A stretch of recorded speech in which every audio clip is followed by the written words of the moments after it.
Good morning students. जैसे कि आप लोग जानते हैं कि रीजनिंग की क्लास हम शुरू करने वाले हैं, जिसके अंदर हम ये रीजनिंग का टॉपिक एनालॉजी का आज लेकर के आए हैं। और यहाँ पर रीजनिंग का ये टॉपिक जो है आपके एसएससी की बात करें, आपके यूपीएससी की बात करें, और इसके अलावा आपका एमयू जेएमआई में बीए बीकॉम और आपका बीएससी में जहाँ कहीं भी ये रीजनिंग का पार्ट आता है, एमबीए एमएसडब्ल्यू, ये सभी बीए बीएड बीएफएल सभी कोर्सेज को कवर कर रहे हैं। ठीक है। और रीजनिंग बेसिकली होती क्या है, सबसे पहले हम ये जानेंगे कि आज फर्स्ट क्लास है, तो इसके बाद भी कंटिन्यू रीजनिंग की हर एक वीडियो आपको प्रॉपर्ली इस तरह से मिलेगी। ठीक है। आज से हम स्टार्ट कर रहे हैं, जितने भी रीजनिंग के चैप्टर्स रहेंगे और जो भी टॉपिक रीजनिंग में या इंग्लिश में पढ़ाया जाएगा वो सारी वीडियो मिल जाएंगे। तो आज जो हम शुरू कर रहे हैं वो है रीजनिंग का एनालॉजी चैप्टर। लेकिन रीजनिंग ये वाला पार्ट जो है आपका, ये कहाँ आता है मैं इसको थोड़ा सा बता देता हूँ। ये वर्बल रीजनिंग के अंदर आता है बच्चों। किस में आता है? वर्बल रीजनिंग में आता है। ठीक है। यस, ये रहा आपका वर्बल रीजनिंग। और सवाल इस बात की कि वर्बल रीजनिंग क्या होता है, ये एक समझनी है चीज। नॉन वर्बल क्या होता है, ये समझना है। इसके अलावा हमारा एनालिटिकल और क्रिटिकल रीजनिंग, ये भी। तो रीजनिंग के 4 टाइप्स हैं, है ना। अपने आप में 4 तरीके की रीजनिंग होती है। लेकिन यहां अगर मैं रीजनिंग को डिफाइन करूं कि what do mean by reasoning, तो वो क्या होता है बच्चों। तो अगर रीजनिंग की बात करेंगे, रीजनिंग एक ऐसा मेथड, एक ऐसा सब्जेक्ट है, कह सकते हैं कि जब हम उसका आंसर निकालते हैं एक सिस्टमेटिक, एक लॉजिकल वे में अपने सोच करके, यानी एक इस तरह से किसी क्वेश्चन का आंसर निकालने के लिए इस तरह, इस वे में सोचना, एक लॉजिक लगा करके, तो उसका आंसर कहीं ना कहीं लॉजिकल वे में जो आता है वो आपका रीजनिंग कहलाता है। अब अगर मैं यहां पर आगे आऊंगा तो रीजनिंग का जो फर्स्ट चैप्टर है इसका नाम है एनालॉजी। एनालॉजी बेसिकली आपके 4 तरीके के होते हैं। एक होता है आपका वर्ड एनालॉजी, ठीक है, वर्ड एनालॉजी। दूसरा आपका होता है नंबर एनालॉजी, ठीक है बच्चों। और तीसरा आपका होता है अल्फाबेट एनालॉजी, अल्फाबेट एनालॉजी। और इसी तरह से नेक्स्ट होगा आपका मिक्स्ड एनालॉजी। क्या होगा बच्चों? Mixed analogy. तो यहां हम जो कर रहे हैं अभी, एनालॉजी के हर एक टाइप को हम जानेंगे। इसमें कौन कौन से पढ़ेंगे? वर्ड, नंबर, अल्फाबेट और मिक्स। तो डिटेल में यहां पर प्रॉपर्ली पढ़ाया जाएगा और हर एक क्वेश्चन की कवरेज यहां पर की जाएगी, जो कि पीछे के सालों में आ चुके हैं, वो भी आपको बताए जाएंगे। फिलहाल आपको एनालॉजी का मीनिंग समझना है। इसके टाइप लिख सकते हैं। एनालॉजी का मीनिंग है, एनालॉजी मीन्स सिमिलरिटी और करस्पॉन्डेंस, यानी सिमिलरिटी और करस्पॉन्डेंस, ये एनालॉजी का मीनिंग है। दैट इज, इसका मतलब हैविंग सिमिलर फीचर्स, यानी जिसके सिमिलर फीचर। अब इसमें 4 ऑप्शन होंगे, तो 4 ऑप्शन में से 3 के जो सिमिलर फीचर्स हैं, एक अलग होगा, वही आपका आंसर। मतलब सॉरी, जैसे कि 3 ऑप्शन आपको दिखे हैं, S2 में आपका आएगा कोई भी। जैसे फॉर एग्जांपल वर्ड एनालॉजी की बात करूं तो इसमें एक एग्जांपल ये हो सकता है, अभी इलस्ट्रेशन में दिखा दूंगा। जैसे मैंने एक एग्जांपल के लिए लिख रहा हूं यहां पर, हार्ट इज टू कार्डियोलॉजी। क्या है? Heart is to cardiology. Proportion kidney is to क्या होगा? आप समझ रहे हैं? ये बस एक लॉजिक लगाना है बच्चों। ये एन है, किडनी इज टू क्या होगा? आपके अलग अलग ऑप्शन दिए जाएंगे। ये आपके सामने एक क्वेश्चन था, एक एग्जांपल है। तो मैंने क्या बताया बच्चों कि यहां जो है क्वेश्चन मार्क लग रहा है। अब यहां जो है heart is to cardiology, proportion kidney is to क्या होगा? तो ये वर्ड एनालॉजी के अंदर आएगा, यानी जिसके सिमिलर फीचर होते हैं। तो पहले वाले का रिलेशन इसके साथ में क्या बन रहा है भाई? हार्ट का जो ट्रीटमेंट करते हैं, जो डॉक्टर होते हैं, वो कार्डियोलॉजिस्ट कहलाते हैं। किडनी का जो करते हैं वो कौन होते हैं? नेफ्रोलॉजिस्ट। पक्का? तो इसका आंसर है नेफ्रोलॉजिस्ट। किडनी के जो डॉक्टर हैं, यानी वो जो इलाज करते हैं, उन्हें कहते हैं नेफ्रोलॉजिस्ट। क्लियर है? तो इस तरह से जो आपका पहले का रिलेशन था बच्चों, सभी लोग सुन रहे हैं, जो ऑनलाइन देख रहे हैं वो भी गौर से देख लें, समझ लें। जो आपका पहले का रिलेशन था हार्ट और कार्डियोलॉजी का, तो दूसरे वाले ऑप्शन में, दूसरे वाले कॉलम में आपको उस चीज को जहन में रखने के उसका रिलेशन इसके अकॉर्डिंगली क्या बन रहा है। ये है सिमिलर फीचर्स। बात समझ में आ गई? ये छोटी छोटी चीजें हैं। अब इसके बाद आगे बढ़ते हैं। क्लियर है इतना सबका? ठीक है, मंतशा आगे बढ़ें। ओके, यहां देखें, मैंने एनालॉजी का मीनिंग आपको बता दिया। अब एनालॉजी के टाइप्स जो मैंने आपको बताए थे थोड़ी देर पहले, कि टाइप कितने तरह के हैं, ये मैंने अभी मेंशन किया था लिख करके। जैसे कि आप देख रहे हैं कि वर्ड है, नंबर है, अल्फाबेट है और मिक्स्ड एनालॉजी है बच्चों। तो इस तरह से 4 टाइप्स को हम कवर कर रहे हैं। तो फर्स्ट ऑफ ऑल, अभी मैंने एक एग्जांपल जो दिया था तो वो आपका वर्ड एनालॉजी का पार्ट था। तो यहां आप देख पा रहे हैं कि वर्ड एनालॉजी क्या होता है।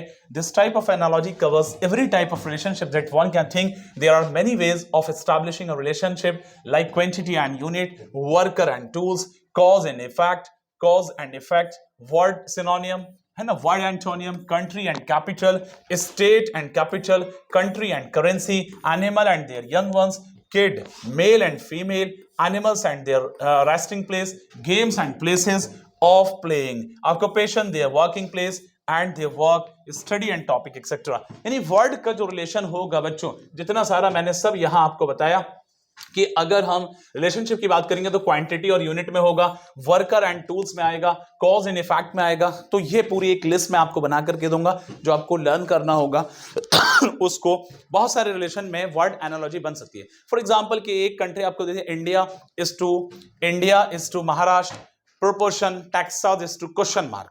तो इंडिया इज टू महाराष्ट्र, तो आपको यह देखना है कि जो प्रोपोर्शन से पहले, चांदी आप सुन रहे हैं, उस आपको यह देखना है कि प्रोपोर्शन से पहले जो इंडिया इज टू मैंने महाराष्ट्र कहा, तो इंडिया का महाराष्ट्र से क्या रिलेशन है कि इंडिया एक कंट्री है और उस कंट्री का एक महाराष्ट्र स्टेट है। बात समझ में आ गई?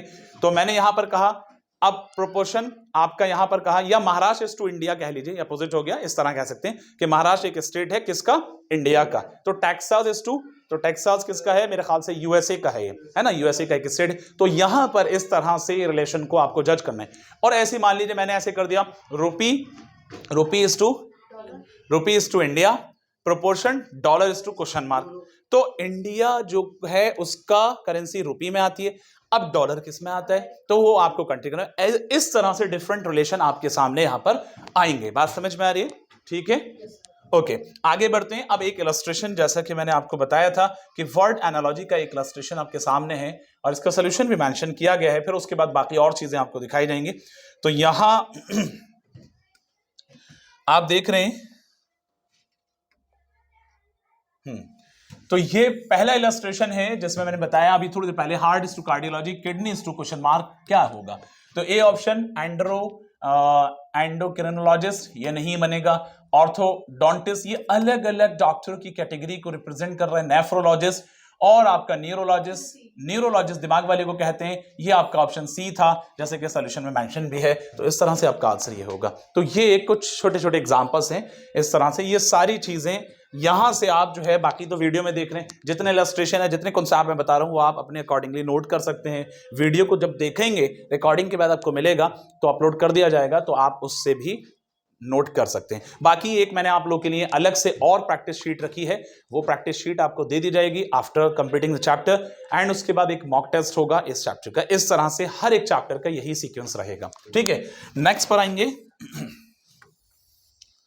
यहां पर कुछ रिलेशनशिप हैं बच्चों जो कि आपको नजर आ रहे हैं जैसा कि आप देख रहे हैं, तो यहां आपके सामने ये रिलेशनशिप की अगर मैं बात करूंगा तो बच्चों कंट्री और कैपिटल है और कंट्री के साथ करेंसी है। बांग्लादेश की बात करेंगे बच्चों, बांग्लादेश का ढाका और टका, यानी ढाका इसका कैपिटल है और करेंसी इसकी टका है। इसी तरह से इराक की बात करेंगे तो इराक का बगदाद है और दिनार इसकी करेंसी है। चाइना की बात करेंगे, इसका बीजिंग कैपिटल है और इसकी करेंसी को युआन कहते हैं।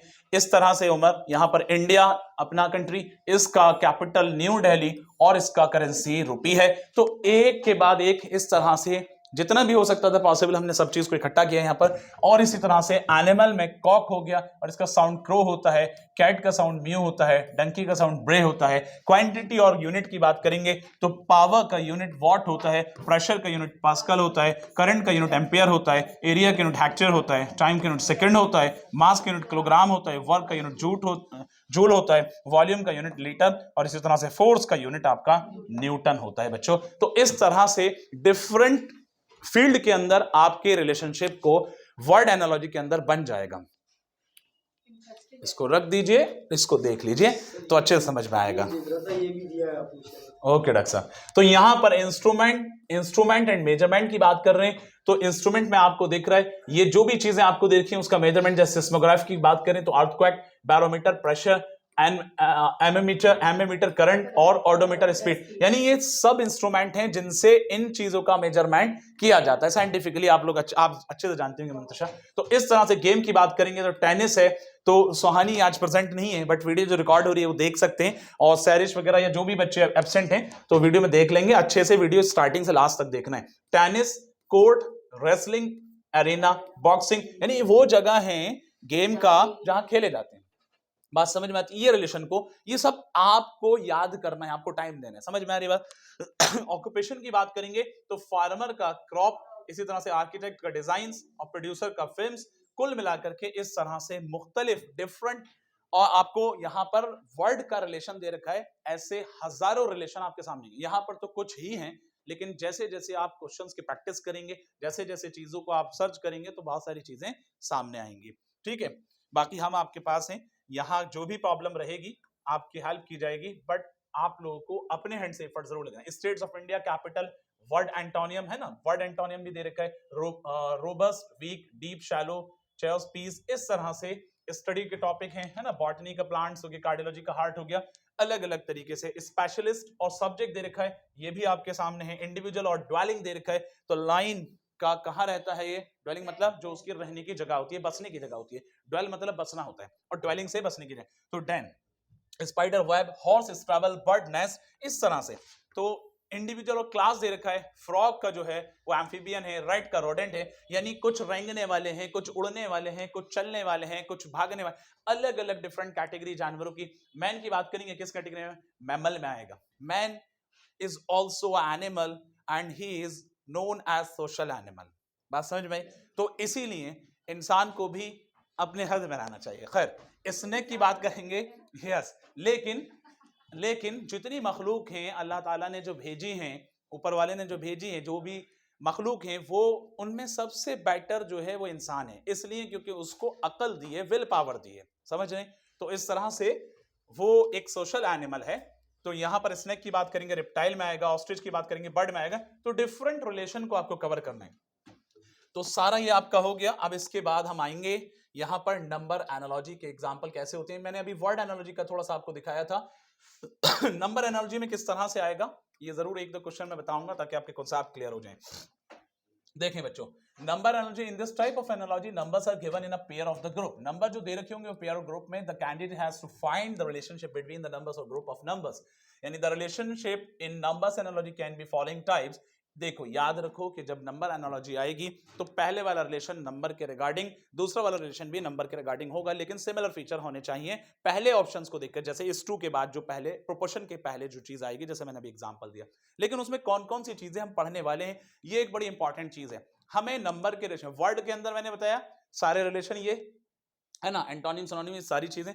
लेकिन नंबर के अंदर क्या क्या चीजें पढ़ने वाले, ध्यान से सुनो। यहां हम इन चीजों का क्वेश्चन करते वक्त याद रखेंगे इवन ऑड नंबर का कॉन्सेप्ट, एडिशन और सब्ट्रैक्शन नंबर का कॉन्सेप्ट, उसके बाद मल्टीप्लिकेशन एंड डिवीजन नंबर का कॉन्सेप्ट, उसके बाद स्क्वायर एंड क्यूब रूट्स और इनके डिजिट्स का कॉन्सेप्ट। इसके अलावा टेस्ट ऑफ डिविजिबिलिटी को याद रखना है, इसके अलावा प्राइम नंबर को याद रखना है, इसके अलावा कंपोजिट नंबर को याद रखना है। ये डिफरेंट जितनी चीजें मैंने नंबर के रिगार्डिंग आप लोग को बात की है, तो ये सारी की सारी चीजें नंबर के क्वेश्चन करते वक्त बच्चे के माइंड में होनी चाहिए।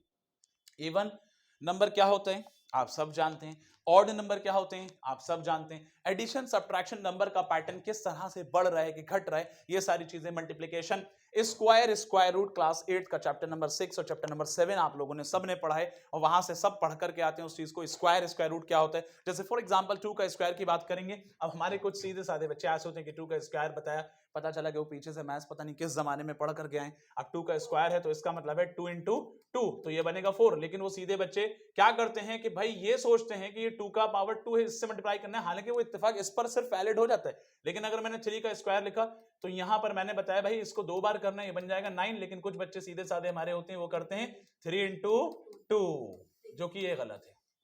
बात समझ में आई? तो ये स्क्वायर, स्क्वायर रूट के हिसाब से आपको याद रखने, कुछ बच्चे गलती कर जाते हैं, उमर जैसे सीधे साधे बच्चे कुछ हैं बैच में, तो इन चीजों का ख्याल रखना है। यहां अगर मैं बात करूं, हाँ, इनका वो हिसाब है, head I win tail you lose, head I win tail you lose, चिद भी अपनी पट भी अपनी, होते हैं कुछ लोग। खैर, तो यहां मैं बात कर रहा था कि यहां जो है 2:8 और 3:2 क्वेश्चन मार्क। अब मंतशा, चांदनी, उमर और सुहानी, सहरिज, जितने भी बच्चे हैं सब लोग सुन लें। यहां जो है 2 का रिलेशन 8 के साथ में क्या बन रहा है, 2 का 8 के साथ में रिलेशन बन रहा है कि 2 का जब हम क्यूब कर रहे हैं प्यारे बच्चों तो 8 बन जाता है। लेकिन यही चीज हमें यहां अप्लाई करनी है कि 3 पर हमें क्या करना चाहिए, क्यूब करना चाहिए। तो 3 का क्यूब करने पर 27 बनेगा। Your answer is 27। Any doubt? Clear है? तो ये बेसिक सी छोटी छोटी चीजें हैं, बस थोड़ा सा सही वे में सोच करके लॉजिक लगाना है और इसी चीज को हम रीजनिंग कहते हैं। बात क्लियर हो गई? यहां बात करेंगे 23 और 13। अब मैंने देखा कि भाई 23 कोई परफेक्ट नंबर होता नहीं है, कोई टेस्ट ऑफ डिविजिबिलिटी नहीं लग रही है इसके ऊपर, है ना, लेकिन यहां 23 से पीछे जा रहे हैं, कितने पीछे, 10 कम कर रहे हैं, -10 हो रहा है प्यारे बच्चों। तो -10 हो रहा है तो 54 में से जब -10 करेंगे तो आपका 44 आएगा। ये आपका BSSC CGL 2015 के अंदर ये क्वेश्चन पूछा गया है प्यारे बच्चों। मैं डिफरेंट लेवल के क्वेश्चंस यहां पर कराऊंगा ताकि आप AMU JMI के तो बहुत आसानी से निकाल लेंगे, है ना, अब उसके ऊपर लेवल के भी चीजों को लिया जाएगा। खैर, तो ये क्लियर है सबका। आगे बढ़ते हैं, अल्फाबेट एनालॉजी आपको, ठीक है। उमर उस रूम का लाइट ऑफ करो और देखो कोई है तो नहीं उधर। Yes, next alphabet analogy. ये क्या होता है भाई, इसको भी समझना जरूरी है। यहां जैसा मैंने अभी थोड़ी देर पहले बताया आपको कि भाई अगर वर्ड एनालॉजी होगा तब हमें किन किन चीजों का जहन में रखना है। मैंने ये भी बताया कि जब नंबर एनालॉजी होगा तब हमें किन किन चीजों का याद रखना है। फिर मैं अब ये भी बता देता हूं कि अल्फाबेट एनालॉजी करते वक्त बच्चे को कौन कौन सी बातें दिमाग के अंदर रखनी है। तो यहां पर सबसे पहले वॉवल्स और कॉन्सोनेंट का कॉन्सेप्ट याद रखना है। अल्फाबेट क्या है, वही बचपन में नर्सरी में जो पढ़े थे ABCD, और ये फिर से यहां पढ़ेंगे क्योंकि कई बार चीजें रिपीट होकर के आती हैं किसी जमाने में, और ये फैक्ट है कि हर एक जमाने में पीछे की चीजें रिपीट होती हैं। और ये रिपीट करना भी इसलिए जरूरी है क्योंकि हमें याद आ जाए कि हम नर्सरी में किसी वक्त हुआ करते थे। ऐसा नहीं है कि हमेशा से हम यही हैं, पीछे की चीजों को अपने याद रखना जरूरी है। हाँ, वो बहुत सारी चीजें हैं।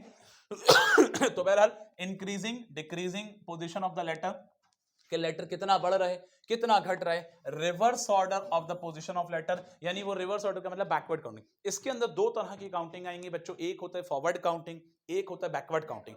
जब मैं बात करता हूं ABCD and so on up to Z, this is called forward counting, this is called forward counting. लेकिन जब मैं बात करता हूं Z Y X, पीछे आता हूं W लाइक, तो ये बैकवर्ड काउंटिंग। आपके सामने हर वर्ड को मेंशन किया गया। फॉरवर्ड काउंटिंग कहलाएगी 1 2 3 से लेके 26 तक, और अल्फाबेट आपके सामने है। बैकवर्ड काउंटिंग ये 26 पे आ गया और ये 1 पे आ गया। बात समझ में? तो ऐसे करके एक और इंपॉर्टेंट बात बताता हूं कि यहां जब फर्स्ट हाफ की बात करेंगे, अल्फाबेट के अंदर फर्स्ट हाफ जो कहलाता है बच्चों, वो कहलाता है A से M तक का। सेकेंड हाफ जो कहलाता है बच्चों, वो कहलाता है कहां से N से Z तक का। फर्स्ट हाफ A से M और सेकेंड हाफ N से Z कहलाता है। क्लियर है? इतनी बात समझ में आ गई।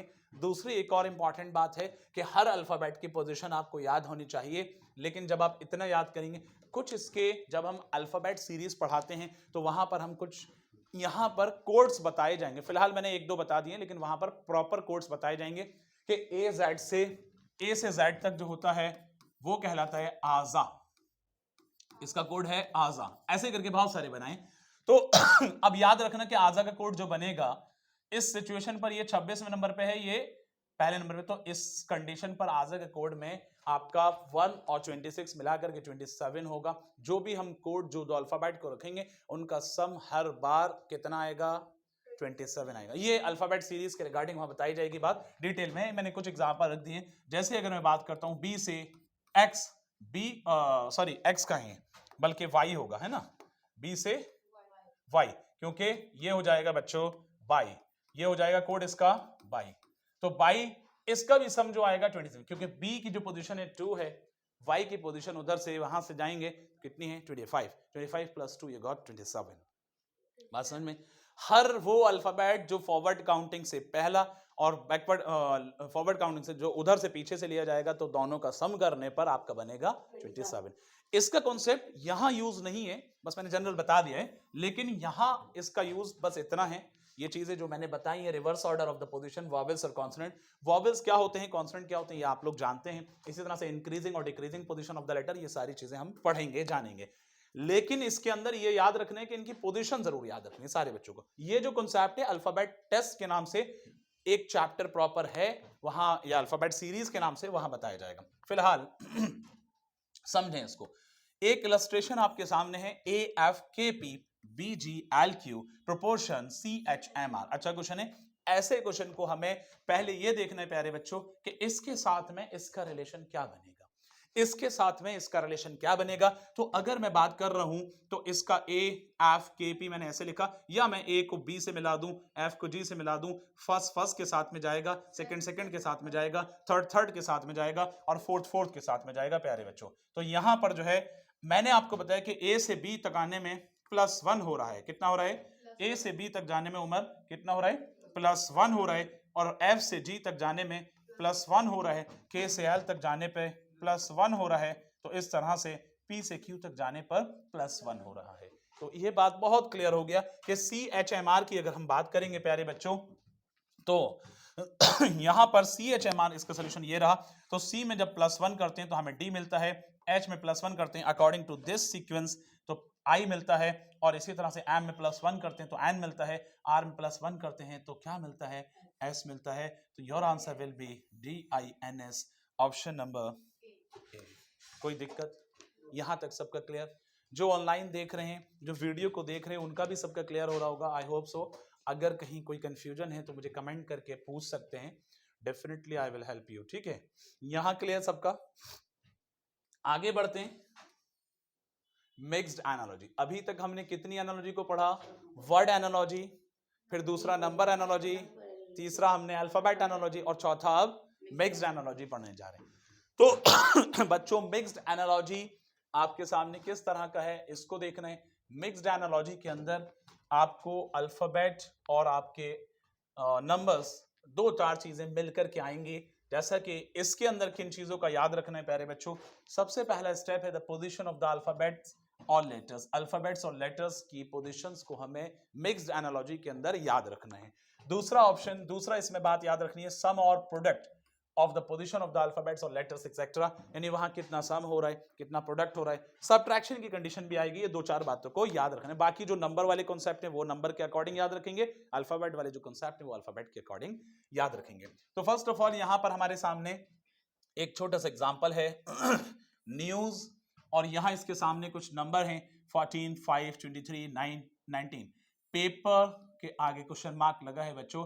तो आपको करना है कि यहां एन जो है उसकी पोजीशन होती है, एन की पोजीशन, हालांकि यहाँ सोल्यूशन में अलग से नहीं देखा, खैर मैं बता देता हूँ। एन की पोजीशन जो होती है वो 14 नंबर पे होती है। कितने नंबर पे? 14। अब ई की पोजीशन की बात करेंगे तो 5 नंबर पे होती है। डब्ल्यू की पोजीशन की बात करेंगे प्यारे बच्चों तो 23 पर होता है। इसी तरह से एस की पोजीशन की बात करेंगे तो 19 पर होता है। इससे ये बहुत क्लियर हो रहा है कि ये जितने भी अल्फाबेट आपको दे रखे थे ये सारे के सारे फॉरवर्ड काउंटिंग के अकॉर्डिंग पोजीशन आ रही थी। तो now you have to find PAPER। तो P की पोजीशन मेरे ख्याल से 19 होती है। कितना होता है जरा देख के बताओ। देखो 19 या जिस वर्ड से भी P की शुरू होगी वही ऑप्शन फॉलो कर लेंगे। अब 18 है, कितनी है? M की पोजीशन 13 है ना, 16 है।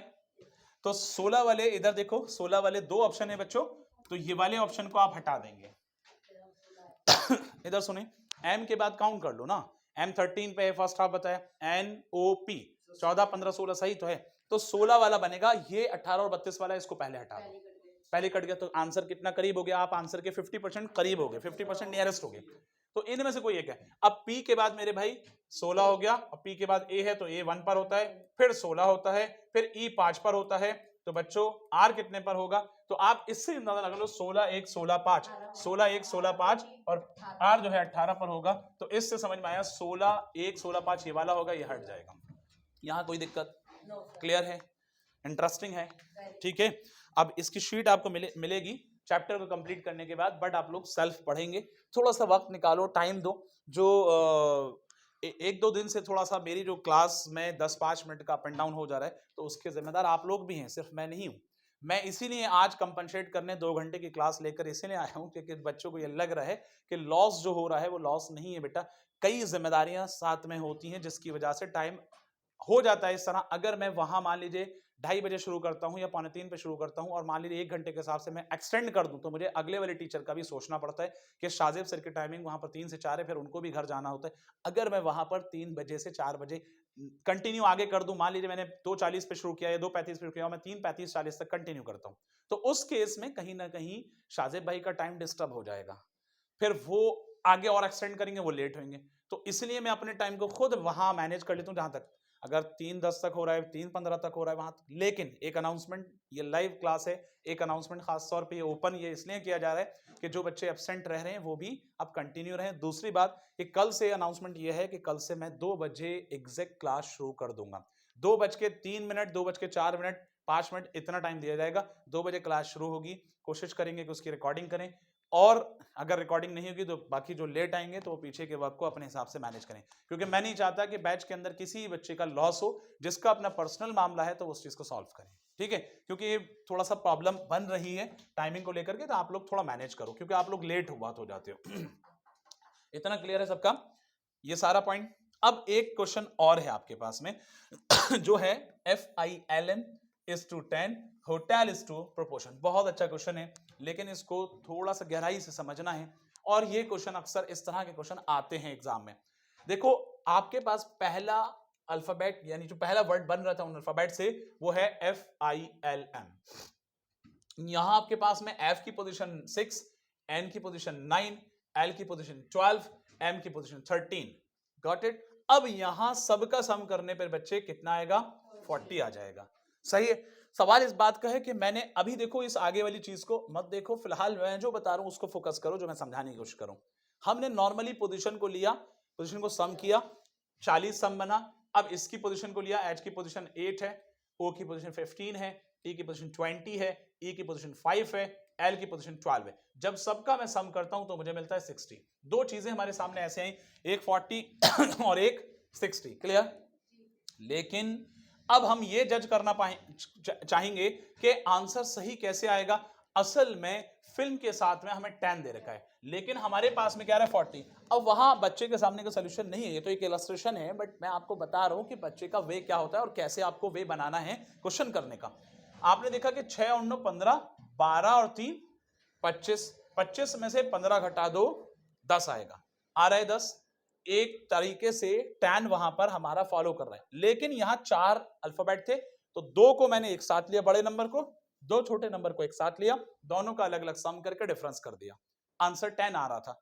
हमने मान लिया कि वो सही है, बच्चा इसी तरह सोचता है और ऐसे ही वे में करते। अब पता चला कि यहां जब आया तो 5 अल्फाबेट, तो यहां 5 अल्फाबेट की वजह से बच्चा अटक गया, या अपने हिसाब से एडजस्ट करके सोच रहा है कि चलो भाई ऐसा करते हैं, 15 20 और 15 35 और 5 40, 40 हो गया, और 12 और 8 जोड़ दिया, तो 40 में से 20 घटाए तब भी 20 बचे। लेकिन आंसर क्या लाना है? उस पैटर्न पे लाना है कि किसी दो नंबर को अलग जोड़ने की, लेकिन यहाँ 5 है, तो जो लॉजिक हम लगा रहे हैं तो उस हिसाब से वो वैलिड नहीं है, हालांकि आंसर तो आ रहा है। कई बार कई ऐसे क्वेश्चन आपके सामने जरूर आएंगे कि आपने कोई लॉजिक लगाया तो पहले ऑप्शन के हिसाब से, जो पहला पैटर्न आपको दे रखा है उसके हिसाब से, आपके क्वेश्चन के हिसाब से आंसर आ रहा होगा, लेकिन जब आप जो आंसर एक्चुअल निकालने जाएंगे वहां उस पर वो वैलिड नहीं होगा, तो जाहिर है कि वो पैटर्न आपका वैलिड नहीं है अकॉर्डिंग टू दिस क्वेश्चन। तो आपको क्या करना है, फिर हमने यहां पर सबका सम किया, फिर एक बात दिमाग में आई कि भाई 1 2 3 4 कितने अल्फाबेट हैं टोटल? 4। तो यहां पर 40 को हमने बच्चे डिवाइड किया किससे? 4 से, तो हमें मिल गया 10। ये पैटर्न कहला रहा है। ऐसे ही सबका सम किया 60, और 60 को मैं डिवाइड कर देता हूं 1 2 3 4 5 से, तो इस तरह से बच्चे आ जाएगा 12। कितना आ जाएगा? 12 आ जाएगा। बात समझ में आ गई? तो कुल मिलाकर के इस तरह से आपका आंसर 12 बनेगा। ऑप्शन नंबर ए है। यहां तक कोई प्रॉब्लम किसी को? इसके बाद आगे बढ़ते हैं। यहां टाइप्स ऑफ क्वेश्चंस की बात करेंगे कि किस किस तरह के टाइप, जैसे मैंने अभी तो बताया, लेकिन यहां पर कुछ चीजें डायरेक्ट सिंपल एनालॉजी आएगी, फिर उसके अलावा और भी टाइप के आएंगे। देखो, टाइप्स ऑफ डिफरेंट टाइप्स के क्वेश्चंस यहां पर एनालॉजी में पूछे जाएंगे। पहले तो डायरेक्ट और सिंपल एनालॉजी की हम बात कर रहे हैं। एक टाइप आपका ये है जिसमें डायरेक्ट एनालॉजी या सिंपल एनालॉजी कहलाएगी। इसमें किस तरह की चीजें होती हैं समझ लें। In this type of analogy 2 words are given, 2 words दे रखे होंगे which are related to each other, जो एक दूसरे से रिलेटेड होंगे in a particular manner, and other word is given followed by 4 alternatives. Firstly, the candidate is required to identify the relationship between the first 2 words. Then the candidate is required to pick that word from the alternatives which bears exactly the same relationship to the third word as the first 2 bears.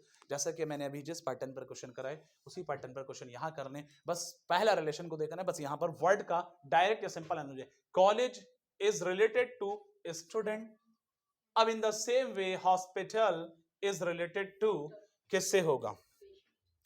Yes, patient होना चाहिए। अब ये समझो कि पहले question, college एक बड़ा unit है जिसमें स्टूडेंट पढ़ते हैं, हॉस्पिटल एक बड़ा यूनिट है जिसमें पेशेंट रहते हैं, लेकिन डॉक्टर भी हो सकता था। अब डॉक्टर का सेंस तब होता है जब कॉलेज से टीचर बनता, तो इसलिए डॉक्टर नहीं बनेगा। नर्स हो सकता था कि कॉलेज के साथ में नॉन टीचिंग स्टाफ कह लीजिए या कुछ उससे नीचे के एम्प्लॉय हो गए, तो वो भी नहीं बनेगा। कॉलेज के साथ में अगर बुक्स होती तो मेडिसिन हो सकता था, लेकिन वो भी नहीं होगा, तो बचता है पेशेंट। आपका आंसर इस तरह से पैटर्न को जज करना है। यहां पर और भी कई चीजें हैं। Major is related to lieutenant in the same way as squadron leader is related to. तो कुल मिलाकर के ये डिफरेंट टाइप्स आपको मिलेंगे, पीडीएफ आपको दे दी जाएगी। और नेक्स्ट टाइप आता है नेक्स्ट टाइप आपका आता है कंप्लीट द एनालॉजी पेयर्स। यहां पर कई बार एनालॉजी पेयर को कंप्लीट करने को आएंगे, कई बार स्टेटमेंट में आया जैसे मैंने पीछे बताया। अब यहां पर क्या है, boat is to O, bicycle is to क्या होगा बच्चे? तो यहां पर सॉल्यूशन सीधा सीधा दे रखा है। Second denotes that part of the first on which the efforts is applied to move it.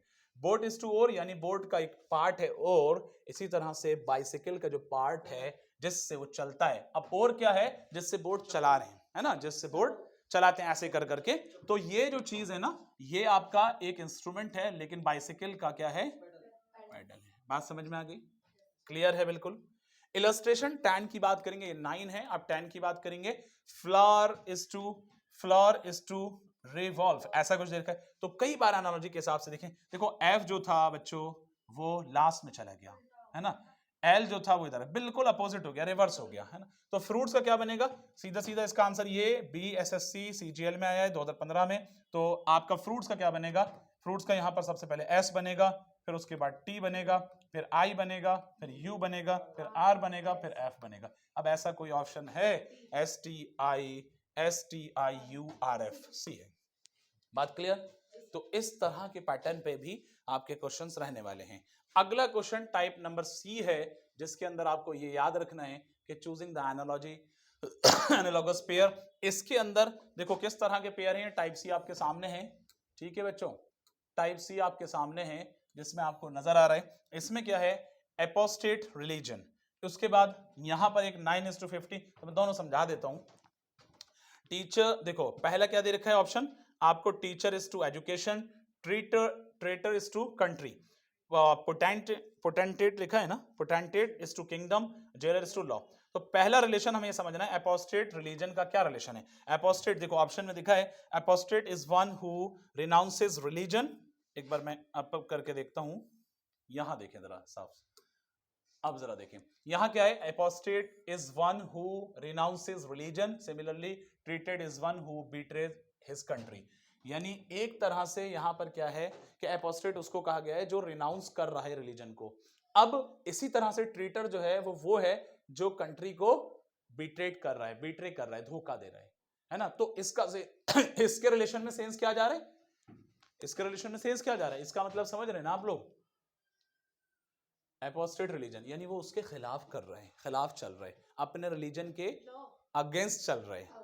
और इसी तरह से ट्रीटेड, अब ट्रेटर जो है, ट्रेटर इज टू कंट्री वाला जो है वो इसलिए है, इसका मतलब है कि वो उसके अगेंस्ट में जा रहा है, यानी उसको धोखा दे रहा है एक तरह से। बीट्रे का मतलब यहाँ पर धोखे के लिए। बात क्लियर हो गई? नेक्स्ट आता है 9:50। अब 9:50 का रिलेशन समझो, 9 × 5 45 होगा, +5, तो इंटू 5 +5 का पैटर्न जा रहा है जो आपको गिवन है। तो अब कौन सा ऑप्शन ऐसा है जिसमें इंटू 5 और +5 हो रहा है? तो इसका मतलब 20 × 5 +5 करेंगे तो 105 यही वाला है। 22 इंटू करेंगे, 22 को करेंगे तो 110 आ जाएगा, 5 प्लस करने पे बढ़ जाएगा। 15 × 5 करेंगे, ये भी नहीं होगा। 18 × 5 ये भी नहीं होगा। आपका ऑप्शन ए था। बात क्लियर हो गई? पैटर्न क्लियर है? नेक्स्ट आएगा type choosing a similar word number. तो यहां पर सिमिलर वर्ड नंबर को चूज करना है। यहां क्या है जरा देखना है, इस तरह से भी एनालॉजी आएगी। कोलकाता है, सेम पैटर्न में, मुंबई है, मैंगलोर है। तो यहां आप देख करके क्या समझ रहे हैं भाई? यहां आप देख रहे हैं कि ये कोलकाता हो गया, मुंबई हो गया, मैंगलोर हो गया, सारे इंडिया के ये क्या है, ये सिटी हैं, इंडिया के सारे सिटी हैं। तो मेरे भाई दिल्ली की बात करेंगे तो दिल्ली सिटी नहीं है बल्कि यूनियन टेरिटरी और स्टेट है, तो ये हट जाएगा। लखनऊ की बात करेंगे तो ये भी एक क्या है, स्टेट है। हैदराबाद की बात करेंगे तो ये भी क्या है, स्टेट में आएगा। और बल्कि यहाँ जो है आपका कोचिन जो है एक शहर है, कोचिन, यस कोचिन एक शहर है, क्योंकि ये सारे आपके एक शहर की तरह दे रखे हैं। तो आपका आंसर डायरेक्ट जो नंबर दे रखे हैं, सिमिलर वर्ड या सिमिलर नंबर जो देखें, इस पैटर्न पर आपको समझना है। नेक्स्ट होगा बच्चे भिलाई, दुर्गापुर, बोकारो। जिन जगहों की अभी आप बात कर रहे थे, कुछ उसी जगहों पर यहाँ पर स्टील प्लांट्स या आयरन प्लांट्स वगैरह इस तरह से हैं। तो यहाँ बड़ौदा, चेन्नई, ये भिलाई, दुर्गापुर, बोकारो है ना, इन जगह पर बहुत फेमस स्टील प्लांट्स हैं, जहां पर एक जमाने से बने हुए हैं ये। आप लोग ज्योग्राफी के अंदर इन शहर का नाम जरूर पढ़ेंगे। बोकारो हो गया, दुर्गापुर हो गया, भिलाई हो गया। इसी तरह से एक और आता है आपका रोरकेला, इसके अंदर भी स्टील प्लांट्स है। बड़ौदा में नहीं है, चेन्नई में नहीं है और चंडीगढ़ में नहीं है, रोरकेला में। तो कहां से कहां कनेक्शन बन रहा है, इस चीज को समझ। जबकि शहरों के नाम नॉर्मली आपको ऐसे दे रखे, तो आपको ये बात अपने उस डिटेल में देखनी है, फिर ऑप्शंस को जज करना है। पहले इसको पढ़ना है, फिर ऑप्शन को जज करना है कि आखिर ऑप्शन के हिसाब से वो चीजें कहां तक जा रही है। यस, तो वो चीज कैसे आएगी, जितना रिलेशन हमने बताया उन रिलेशन को याद करना है, प्रैक्टिस करनी है क्वेश्चंस की ज्यादा से ज्यादा। क्लियर, आगे बढ़ते हैं। अब यहां पर कुछ प्रैक्टिस वाले क्वेश्चंस हैं जो मैं आपको बता दे रहा हूं, लेकिन मैं आपको कुछ देर में प्रैक्टिस शीट देने वाला हूं। तो फिलहाल थोड़ा सा इसकी कुछ क्वेश्चंस की मैं प्रैक्टिस जरूर करा देता हूं, याद जरा समझ लें। फर्स्ट क्वेश्चन है, a cow is to calf goat is to, क्या होगा, यूपीपीएससी आरओ 2024 की 14 के अंदर आ चुका है। ये यहां पर काउ का रिलेशन काफ के साथ में है, ऐसे समझो, cow is to calf proportion goat is to, क्या होगा बच्चों। अब हम लोग ये समझते हैं कि लैम्ब होना चाहिए, लेकिन असल में मैं क्लियर कर दे रहा हूं, पपी तो अलग हो गया, कॉल्ट भी अलग हो गया, लैम्ब में बच्चे समझते हैं, कई बार किड को भी छोड़ देते हैं, लेकिन असल में सही आंसर लैम्ब नहीं है बल्कि किड है। सही आंसर लैम्ब नहीं है, किड है। इसको डिटेल में अगर देखेंगे, हम भी पहले ये समझते थे कुछ बच्चों के सजेशन पर कि इसका लैम्ब जाएगा, लेकिन इसको सही से एनालाइज करने पर यह समझ में आता है कि काउ के बच्चों काफ कहते हैं, गॉट के बच्चों किड कहते हैं, लैम्ब जो है शीप के बच्चों को कहते हैं, गॉट वाले को नहीं कहते हैं। ये फर्क है माइनर। और एग्जामिनर अक्सर ऐसे क्वेश्चन देता है, क्योंकि काउ, गॉट और ये सब जो है शीप वीप सब एक ही तरफ आप लोग माइंड में रख के रखते हैं, तो इस वजह से कंफ्यूज हो जाते हैं। नेक्स्ट आता है बच्चे, सुनिएगा, नेक्स्ट क्वेश्चन है, Duma is to, next question मैंने क्या बताया, हाँ, Duma is to, Duma is related to Russia. तो Duma is related to Russia, इसका सेंस ये है कि भाई ड्यूमा का रिलेशन रशिया के साथ जो है वो क्या है, ड्यूमा का रिलेशन, हाँ यस, पहले करवाया था आपको। ड्यूमा जो है रशिया का क्या है, पार्लियामेंट है, यानी ड्यूमा ये क्या है, पार्लियामेंट है, किसका, रशिया का। अब इसी तरह से यहां पर in the same way Shura is related to, Shura भी एक पार्लियामेंट है, लेकिन कहां का है, अफगानिस्तान का है, मलेशिया, फ्रांस, जर्मनी का नहीं। बात क्लियर है, ये चीजें छोटे छोटे रिलेशन को याद रखना है। आया है पहले, ये आया है। नहीं 11 में रीजनिंग नहीं आती बेटा, चले चले चले ठीक है। Konkani is related to Goa, इधर सुने, Konkani is related to Goa in the same way as Dogri is related to, क्या होगा। अब कोंकानी क्या है, कोंकानी असल में, इसको जरा समझ लो बच्चों, कोंकानी क्या है बच्चों, कोंकानी इज टू गोवा, ध्यान से सुनो, कोंकानी इज टू गोवा। तो कोंकानी एक गोवा की क्या है प्यारे बच्चों, लैंग्वेज है, क्या है, लैंग्वेज है।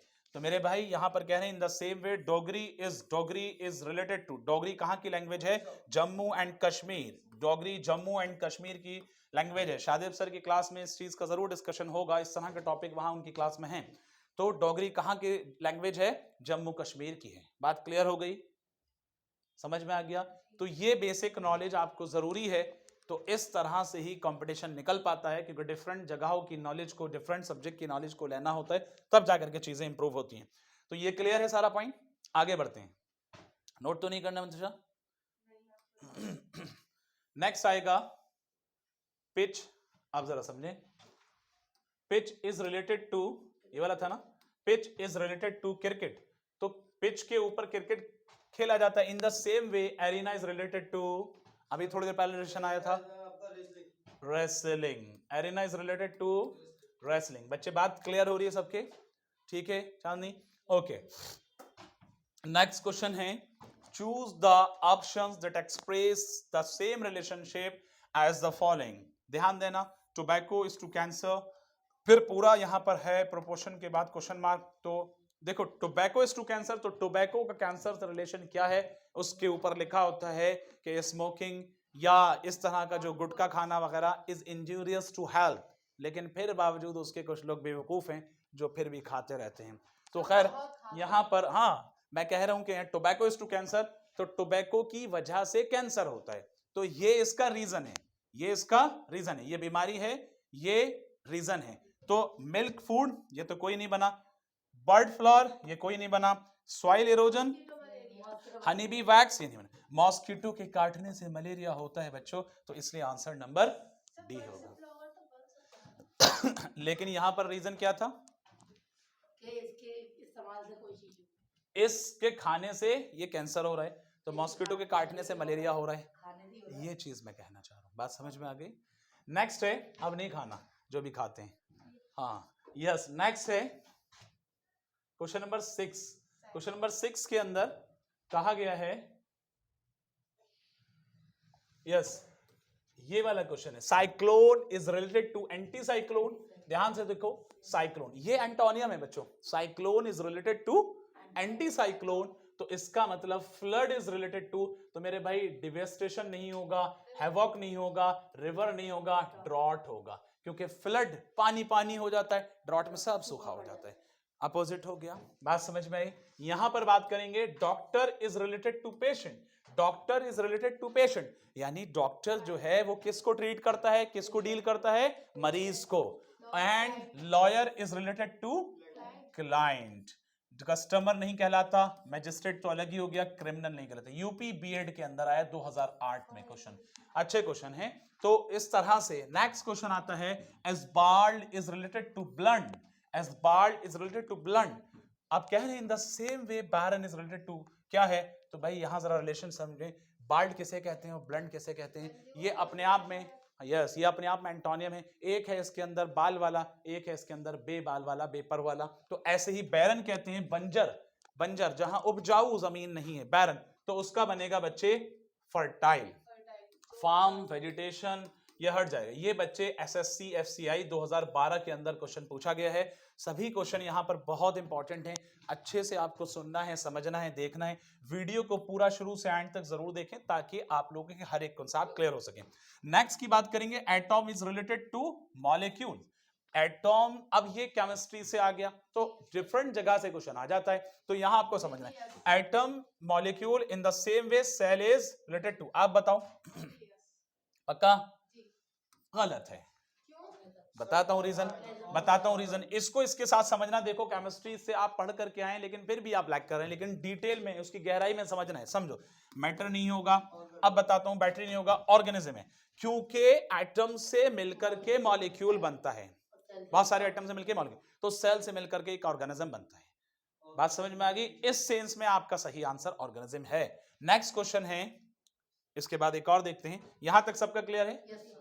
ओके, क्वेश्चन नंबर 10 है बच्चे, और जी वो अब वो तो साइंस वाले टीचर जब आपको डिटेल में पढ़ाएंगे तो वहां पढ़ना, फिलहाल इतना याद रखो, ठीक है? काम की बात करो, क्योंकि मैं रीजनिंग पढ़ा रहा हूं, मैं डिटेल में साइंस में नहीं जाऊंगा। फिलहाल यहां देखो, flower is related to petal in the same way book is related to what. कितना पक्का सोच के बताइए। चलो इस क्वेश्चन को मैं आपके लिए छोड़ता हूं, अब हर एक क्वेश्चन मैंने करा दिया। देखते हैं, आप लोग सही करके लाओ, फिर मैं डिस्कस करूंगा। जो बच्चे वीडियो देख रहे हैं वो कमेंट करके इसका आंसर बताएं कि सही आंसर क्या होगा, और जिसने सबसे पहला कमेंट किया उसके कमेंट को पिन भी किया जाएगा, ऊपर टॉप में कर दिया जाएगा। आज की क्लास के लिए थैंक यू सो मच।